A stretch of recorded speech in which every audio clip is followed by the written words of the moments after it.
जिसने एमआईएम को तोड़ा है, क्या उस राजद को माफ करोगे? नहीं करोगे। तो अब सुन लो, सबने दिया है हमको चोट, अपनी पार्टी अपना वोट, सबने दिया है हमको चोट, अपनी पार्टी अपना वोट, सबने दिया है हमको चोट। अपनी पार्टी अपना वोट, बहुत हुई हाशिया बर्दारी, रहेंगे हिस्सेदारी, बहुत हुई झंडा बर्दारी, रहेंगे हिस्सेदारी, बहुत हुई झंडा बर्दारी, रहेंगे हिस्सेदारी, सबने दिया है हमको चोट। अपनी पार्टी अपना वोट। इस वक्त बिहार में जिसकी हालत सबसे बड़ी खराब है, किसको ये फिक्र है कि कारवां का क्या हुआ, हर कोई लड़ रहा है कि सरदार कौन। बिहार के बेईमान राजनेता, उसको बिहार के जनता की फिक्र नहीं है, बल्कि हर किसी को अपनी कुर्सी की फिक्र है कि हम कुर्सी कैसे पाए।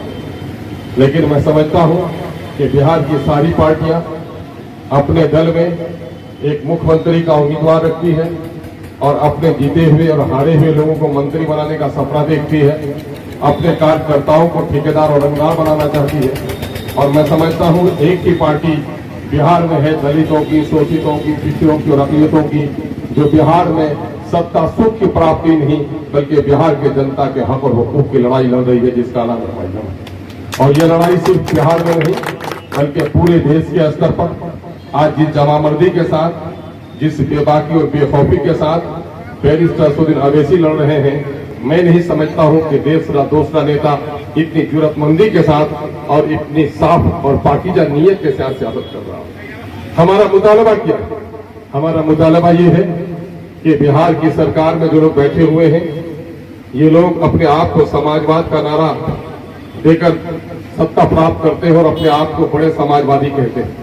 लेकिन कहाँ है इनका समाजवाद? वही मुट्ठी भर अग्निपंक्ति के लोग, वही मुट्ठी भर बड़े लोग, वही मुट्ठी भर सत्ता से करीब लोगों के बाल बच्चों को नौकरी मिल रही है, उनकी आमदनी बढ़ रही है, उनकी सुख सुविधाएं बढ़ रही हैं, वो देश के तमाम तर शहरों में फ्लैट खरीद रहे हैं।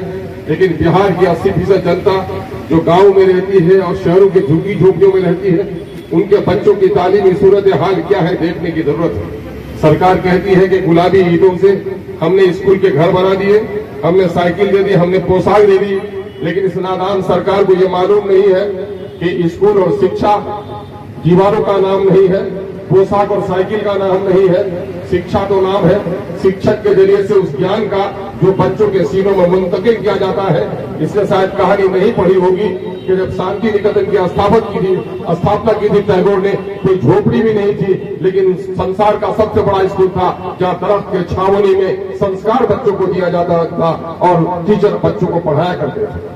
आज गरीबों को उन तमाम तर भूल भुलैयों में फंसा दिया गया है और उनके बच्चों को अनपढ़ और जाहिल रखने की पूरी साजिश की गई है। और साइकिल और पोशाक के पैसों को अगर जोड़ ले, 4000 साइकिल के और पोशाक के 600 रुपए, तो 5000 की रकम इनको मिल पाती है। लेकिन ईमानदारी से बोलो और गवाही दो कि गरीब से गरीब और रिक्शा ठेला चालक भी अपने बच्चों को कोचिंग में पढ़ाने के लिए हर महीने में 1000 से 2000 रुपए खर्च करता है और 20 से 25,000 रुपए उनका कोचिंग में लगता है। आज से 50 साल पहले, 40 साल पहले कोचिंग का कोई निजाम नहीं था। गरीब और अमीर का बच्चा एक ही स्कूल में पढ़ता था, वहाँ बीडीओ का बेटा भी पढ़ता था, चपरासी और भंगी का भी बेटा पढ़ता था। लेकिन आज अमीरों के स्कूल अलग हो गए हैं, गरीबों के स्कूल अलग हो गए हैं। यही वजह है कि बेईमान सरकार गरीबों के बच्चों को गरीब और निरक्षर रखने की साजिश कर रही है। उसी की शिक्षा पॉलिसी के खिलाफ एमआईएम ने आज धरने का एहतमाम किया है और यह आवाज लगाई है कि बिहार के लोगों जगो, और लोग लड़ रहे कुर्सी के लिए, मैं लड़ रहा हूं अपने अवाम के हक के लिए। सीमांचल के भी कुछ नेता है जो बिन पानी के जिस तरह मछली तड़पती है, सत्ता के बगैर तड़प रहे हैं। ठेकेदारी, रंगदारी, रोड की वसूली में जो कमी आ गई है, बेचारा परेशान है। जनता के सवालात पर क्यों नहीं तुम्हारी मुंह खुलती, तुम्हारा मुंह क्यों नहीं खुलता, तुम्हारी जबान क्यों नहीं खुलती? सड़कें टूटी हुई है, क्यों नहीं जबान खुलती? पुल नहीं बने हैं, क्यों नहीं जबान खुलती? स्कूलों में टीचर नहीं है, क्यों नहीं जबान खुलती? अलीगढ़ यूनिवर्सिटी कैंपस आज वीरान पड़ा है, क्यों नहीं जबान खुलती? 50-50 किलोमीटर पर नदियों पर पुल नहीं है, तुम्हें नजर नहीं आता? सड़कें टूटी है, घर कट रहे हैं, नदियों में बस्तियां विलीन हो रही है, लोग बेघर हो रहे हैं। ये मुद्दे तुम्हारे मुद्दे नहीं है, ये सिर्फ मुद्दे इसलिए है कि तुम तड़प रहे हो कि तुम्हारी रंगदारी पर रोक लग गई है। हालांकि रात को छुपकर डाके डालते ही हो, लूटते ही हो लोगों को। मैं आपको बताना चाहता हूं कि मौजूदा वक्त सीमांचल के नौजवानों, मेरी नाकें, हम उन अभ्यर्थियों का शुक्रगुजार है जिनकी एक बड़ी तादाद यहाँ आई है। लेकिन मैं बता देता हूँ, शेर बहुत पुराना है, लेकिन उसकी मानवीयत रहती दुनिया तक कभी कम नहीं होगी। ये खामोश मिजाजी तुम्हें जीने नहीं देगी, इस दौर में जीना है तो कोहराम मचा दो। कोहराम मचाने का मामला, कोहराम मचाने का मामला क्या है? आज देख रहे हो, अगर जिन लोगों ने पहले क्या कहा कि सर्टिफिकेट लाओ और नौकरी लेकर जाओ, कितनी दोगली पॉलिसी है। मेरे गांव का एक सूफी है, उम्र भर बीवी के को पीटता रहा, बीवी से लड़ता रहा। आज जब बीवी मर गई है तो हर साल उसके मरने के दिन पर मिलाद के कार्यक्रम करता है। मैंने कहा ये दोगली नीति तो आपकी बिहार सरकार से मिलती जुलती है। पहले टीचरों को बहाल कर दिया, अब टीचरों को कह रहा है कि गुणवत्ता का इम्तिहान दो। पहले कहा घर घर शराब की दुकान खोल दिया और फिर अब कह रहा है कि शराबबंदी का काम करो। लगता है कि नीतीश जी ने गांव के उसी बिगड़े हुए शख्स से ये सबक सीखा होगा कि आपने पहले क्या कहा कि तुम सीटें दे दो, सेंट्रल टीचर्स एलिजिबिलिटी इम्तिहान अगर तुम पास कर जाओगे तो तुमको हम टीचर बना देंगे। स्टेट लेवल का जो टीचर का टेस्ट होगा तुम दे दो तो हम तुमको टीचर बना देंगे। नतीजा ये हुआ कि लाखों लड़के सीटेट और बीटेट कर लिए, लाखों बेटियों ने सीटेट और बीटेट कर लिया। अब ये समझा बेटा के बाप ने समझा बेटा मेरा तो टीचर हो गया, रिश्तेदारों ने भी समझा कि नौजवान तो टीचर हो गया, किसी ने अपनी बेटी का और अपने बहन का रिश्ता कर दिया।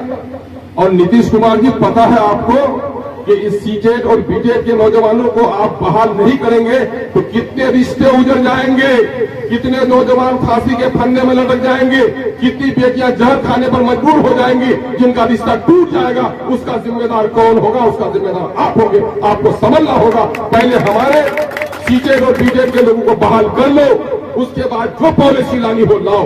तरीका यही होता है कि पहले से जो कानून नाफिज होता है उस कानून के मुताबिक जो फैसला हो गया होता है उसके बाद नया कानून नाफिज होता है। अगर सीटेट और बीटेट के लिए आपने ये भी नहीं किया कि साहब सीटेट और बीटेट के लोग बहाल हो कर लिया है, आपके इम्तिहान का टेस्ट दे दिया। आप आईएएस, बीपीएससी, यूपीएससी और बीपीएससी दो बड़े इम्तिहानात हैं, एक केंद्र राष्ट्रीय स्तर पर, एक राज्य स्तर पर। मैं कहता हूं कि क्या आज से 10 साल पहले जो यूपीएससी का इम्तिहान पास किया है उसकी बुनियाद पर जो आज डीएम बना है, एसपी बना है, क्या आज वो इम्तिहान दे सकते हैं? आज इम्तिहान देकर तो पास कर पाएंगे? मैं तो खुद माननीय मुख्यमंत्री जी को कहता हूं कि माननीय मुख्यमंत्री जी, आपने इंजीनियरिंग का इम्तिहान पास किया है, ईमानदारी से बोलिए क्या आज आपको इंजीनियरिंग के इम्तिहान में बैठा दिया जाए, कोई एक सब्जेक्ट भी आप पास कर सकते हैं क्या? तो एक सब्जेक्ट आप पास नहीं कर सकते। तो आप ये बताइए कि 10 साल, 12 साल, 15 साल जिन्होंने पढ़ाया है, पढ़ाने में गुणवत्ता आ गई है। यूपीएससी का इम्तिहान जिन्होंने आज से 10 साल पहले पास किया है वो आज प्रतियोगिता का इम्तिहान पास नहीं कर सकता। लेकिन मैं समझता हूं कि शासन प्रशासन चलाने में उस अफसर की बड़ी सलाहियत बढ़ गई होगी।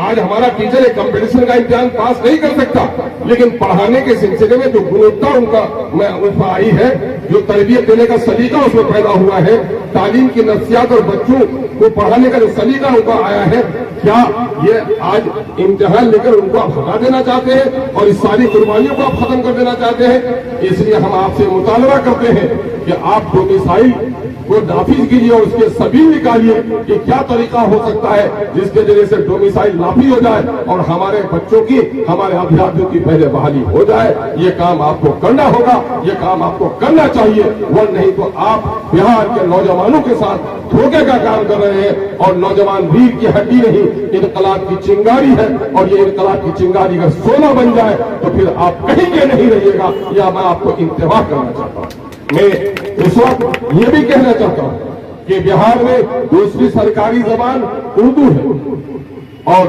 मादरी जबान है एक बड़ी आबादी। तकरीबन बिहार में 14 करोड़ की आबादी के दरमियान में 5 से 7 करोड़ आबादी उर्दू समझती है, उर्दू पढ़ती है, उर्दू बोलती है, और तकरीबन यहाँ पर 3 करोड़ आबादी की जबान मादरी जबान है। और देश का आईन और दस्तूर ये कहता है कि प्राइमरी एजुकेशन उसकी मातृ जबान में दी जाए। अगर प्राइमरी एजुकेशन अगर हम फर्ज करें कि 5वीं दर्जे तक भी अगर हमारे बच्चों को उर्दू में तालीम देंगे तो सारे टीचर उर्दू के चाहिए, रियाजी के टीचर उर्दू के चाहिए, समाजियात के टीचर उर्दू के चाहिए। अगर ये निस्बत से अगर टीचर की बहाली करेंगे तो कम अज कम 2 से 2.5 लाख टीचर बहाल करने पड़ेंगे सिर्फ उर्दू के नाम पर। उर्दू के नाम पर आप प्राइमरी एजुकेशन का एहतमाम नहीं करते हो और उर्दू सिर्फ एक सब्जेक्ट पढ़ा रहे हो और उस पर भी तकरीबन 80,000 उर्दू की जगह खाली पड़ी हुई है और आज 1,70,000